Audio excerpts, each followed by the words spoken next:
Astagfirullahaladzim, astagfirullahaladzim, astagfirullahaladzim. Assalamualaikum warahmatullahi wabarakatuh. Alhamdulillahi rabbil alamin. Allahumma salli wa sallim wa zid wa barik ala sayyidina wa habibina wa maulana Muhammad wa ala alihi wa sahbihi wa sallim. Radina billahi rabba wa bil islami dina wa bi habibina wa sayyidina wa maulana Muhammad sallallahu alaihi wasallam nabiyyan wa rasulah, amma ba'd. Para alim ulama, guru-guru kami yang diterku, orang tua kami yang dimuliakan oleh Allah, ayah dan ibunda, jemaah yang dimuliakan oleh Allah Subhanahu wa taala. Dalam riwayat Imam Ibnu Hibban diceritakan bahwasanya Rasulullah sallallahu alaihi wasallam suatu hari hendak melaksanakan khutbah Jumat. Ketika beliau ingin naik ke atas mimbar, pada tangga pertama Rasulullah sallallahu alaihi wasallam mengucapkan amin. Beliau tidak berdoa, tapi mengucapkan amin di tangga pertama. Di tangga kedua Rasulullah sallallahu alaihi wasallam kemudian kembali mengucapkan amin. Lalu di tangga ketiga Rasulullah sallallahu alaihi wasallam kembali mengucapkan amin. Biasanya kalau kita mengucapkan amin berarti kita sudah berdoa, karena amin itu artinya terimalah ya Allah. Ini Rasulullah tidak berdoa, tapi mengucapkan amin, dan amin itu didengarkan oleh para sahabat. Maka para sahabat heran dengan Rasulullah, kenapa beliau mengucapkan amin tanpa berdoa. Lantas Rasulullah ditanyakan oleh para sahabat, apa yang sebenarnya terjadi? Lalu Rasulullah sallallahu alaihi wasallam menceritakan bahwasanya pada saat Rasulullah sallallahu alaihi wasallam naik ke tangga pertama, datang malaikat Jibril lalu membacakan 3 buah doa. Namun pada malam yang berbahagia ini kami sampaikan 1 doa saja. Ini coba kita perhatikan. Yang berdoa siapa? Malaikat Jibril. Yang mengaminkan Rasulullah. Yang berdoa malaikat, yang mengaminkan Rasulullah. Tempuh doanya kira-kira Tuhan. Yang mendoakan adalah malaikat yang paling mulia. Yang mengaminkan juga adalah manusia yang paling mulia, yaitu Rasulullah SAW. Apa bunyi doa tersebut? Diceritakan bahwasanya bunyi doa itu adalah rahimah anfu fulan adraka Ramadan walam yughfarlah. Itu saya yang perlu ditanyakan. Sungguh rugi seseorang, rugi sekali seseorang, hancurlah seseorang yang apabila dia sudah bertemu dengan bulan Ramadan, namun dosa-dosanya tidak diampuni oleh Allah Subhanahu wa taala. Dan yang mendoakan malaikat, yang mengaminkan Rasul. Pertanyaannya, apakah kita termasuk dalam doa tersebut atau tidak? Itu yang jadi pertanyaannya. Dan itu bisa tercermin dalam bagaimana kita berinteraksi dengan bulan suci Ramadan. Kita tahu bahwasanya bulan Ramadan itu bukan bulan biasa. Bulan Ramadan itu nilai ibadahnya dilipat gandakan oleh Allah berkali-kali lipat. Pintu ampunan dibuka selebar-lebarnya oleh Allah, dan pintu neraka ditutup setutup-tutupnya oleh Allah Subhanahu wa taala. Ditutup rapat oleh Allah pintu neraka. Namun pertanyaannya sekarang, apakah kita di bulan suci Ramadan, adakah kita mencoba membuka pintu neraka tersebut atau tidak dengan dosa-dosa kita? Kita lihat bagaimana kita menyambut bulan suci Ramadan. Dalam kehidupan kita sehari-hari di bulan suci Ramadan itu perlu kita review kembali, perlu kita koreksi diri kita sendiri. Saat kita misalnya, ini contoh, mengikuti buka puasa bersama, itu sering sekarang sudah jadi budaya di antara kita melaksanakan aktivitas buka puasa bersama. Bagus sekali, ada nilai silaturahim. Cuman masalahnya, dari sekian orang yang buka puasa bersama, berapa banyak yang melaksanakan sholat maghrib itu tepat waktu? Nggak usah kita cerita sholat maghrib tepat waktu. Berapa banyak orang yang tidak sholat maghrib gara-gara sedang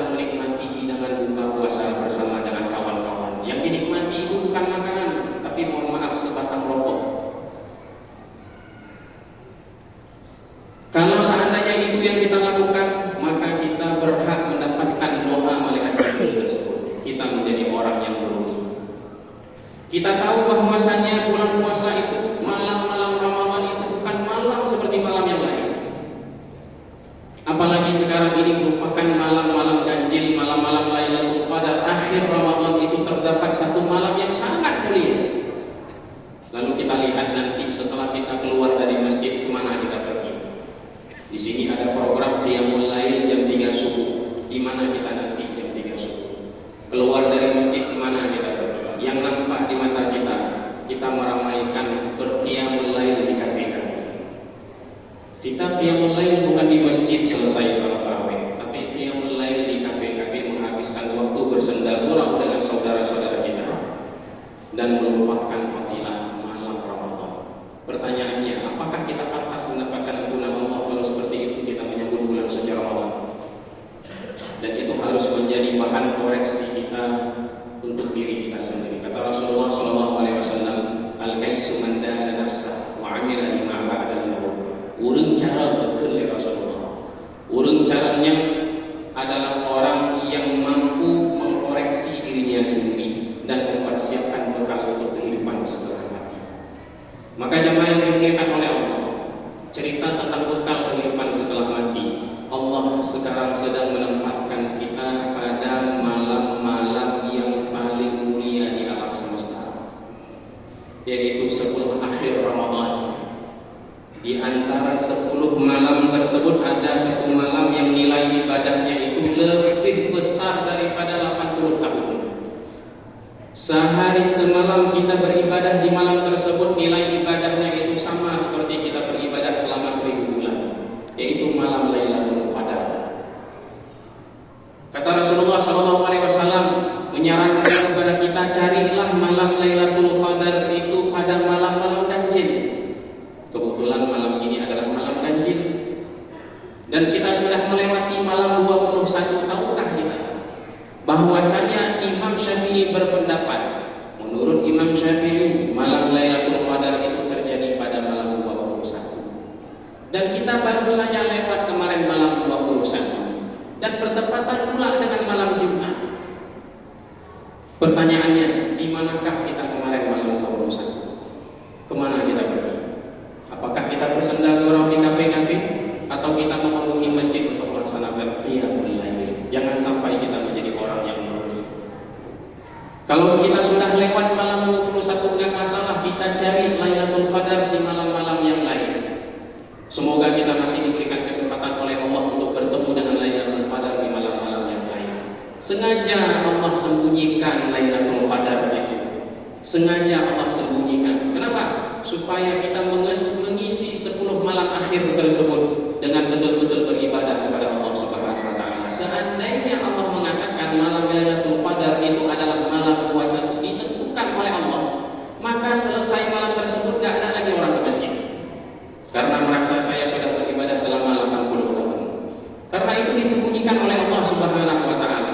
Ini waktu masih diberikan kesempatan oleh Allah Subhanahu wa taala, mari kita gunakan dengan benar. Namun yang menjadi pertanyaannya jemaah yang dimuliakan oleh Allah, kenapa Allah memuliakan malam Lailatul Qadar? Kenapa Allah memuliakan malam tersebut? Kenapa malam Lailatul Qadar itu nilainya itu lebih dari 1000 bulan? Jawabannya Allah sampaikan di dalam surat Al-Qadar. Selalu kita baca. Namun pahamkah kita makna yang termaktub di dalam surat tersebut? Kata Allah Subhanahu wa taala, "Inna anzalnahu fi lailatul qadar." Sesungguhnya kami turunkan dia di malam Lailatul Qadar. Inna anzalnahu, ini dhamir lil ghaib. Apa yang dimaksud oleh Allah di situ, apa maksudnya? Kami turunkan dia. Siapa yang dimaksud oleh Allah? Apa yang dimaksud oleh Allah yang diturunkan tersebut? Jawabannya adalah Al-Quran. Allah menurunkan Al-Quran di malam Lailatul Qadar. Jemaah yang dimuliakan oleh Allah Subhanahu wa taala, kalau nanti ceramahnya kepanjangan, ingat saja satu poin ini. Kalau ceramahnya nanti kepanjangan,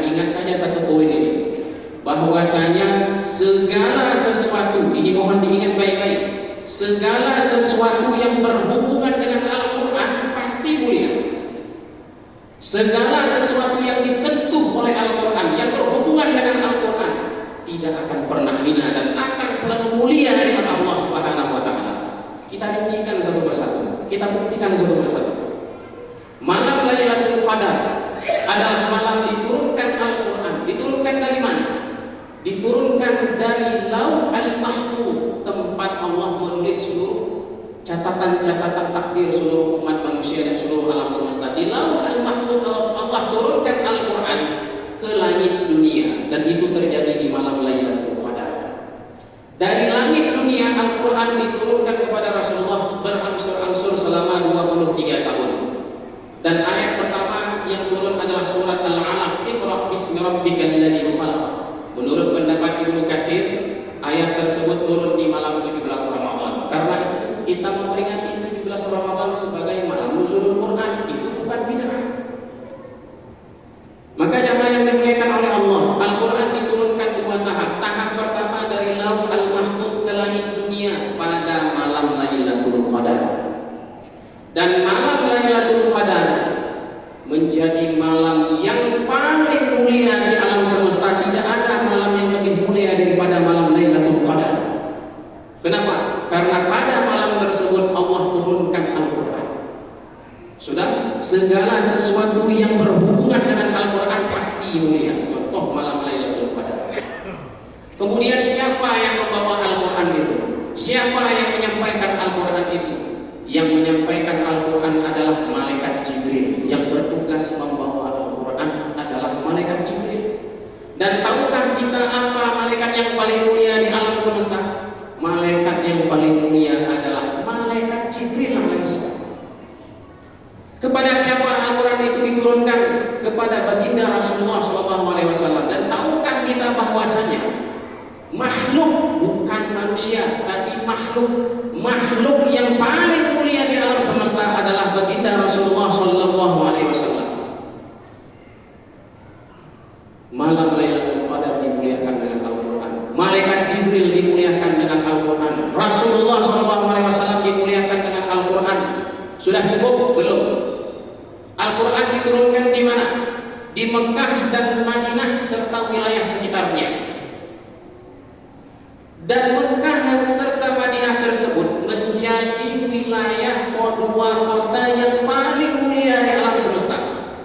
Kota yang paling mulia, wilayah yang paling mulia adalah Al-Haramain Asy-Syarifain, adalah Mekah dan Madinah. Karena itu kalau kita sholat di Mekah, sholat di Masjidil Haram, nilainya itu 100.000 dibandingkan kita sholat di masjid-masjid yang lain. Begitu pula dengan kota Madinah, kemudian disusul dengan Baitul Maqdis. Dua tempat ini menjadi tempat yang mulia. Kenapa? Karena tempat inilah diturunkannya Al-Quran. Segala sesuatu yang berhubungan dengan Al-Quran pasti mulia. Sudah cukup? Belum. Umat Nabi Muhammad SAW adalah umat yang diturunkan Al-Quran kepada mereka. Tidak ada umat di alam semesta ini yang lebih mulia daripada umat Nabi Muhammad SAW. Dan bisa dikatakan, dalam riwayat dikatakan bahwasanya ini bisyarah untuk kita, berita gembira untuk kita, bahwasanya tidak ada satupun umat yang boleh masuk ke dalam surga sebelum umat Nabi Muhammad menginjakkan kaki mereka di dalam surga. Ini adalah kemuliaan yang kita dapatkan dengan menjadi umat Nabi Muhammad yang dimuliakan dengan Al-Quran. Segala sesuatu yang berhubungan dengan Al-Quran pasti mendapatkan tempat kemuliaan di mata Allah Subhanahu wa Ta'ala. Karena itu jamaah yang dimuliakan oleh Allah, kalau kita ingin menjadi hamba Allah yang mulia, maka ada di sini. Di sini, ini di Al-Quran yang kita pajang di rumah-rumah kita, yang tidak pernah kita buka lembaran-lembarannya, sibuk dengan urusan kita masing-masing, tapi letak kemuliaan kita ada di sini. Kalau kita ingin mencari kemuliaan, carilah di dalam Al-Quran. Muliakan diri kita dengan Al-Quran. Ajarkan anak-anak kita tentang Al-Quran. Dan hiduplah bersama Al-Quran. Bukan cuma itu, muliakanlah Ahlul Quran. Guru-guru yang mengajar di TPA yang gajinya seberapa, tapi mereka lah orang-orang yang mulia yang akan memuliakan anak-anak kita. Kita muliakan guru-guru tersebut, guru-guru TPA yang mulia tersebut, yang mengajarkan Iqra kepada mereka. Maka kata Rasulullah SAW, khairukum man ta'allama al-Qur'an wa 'allama.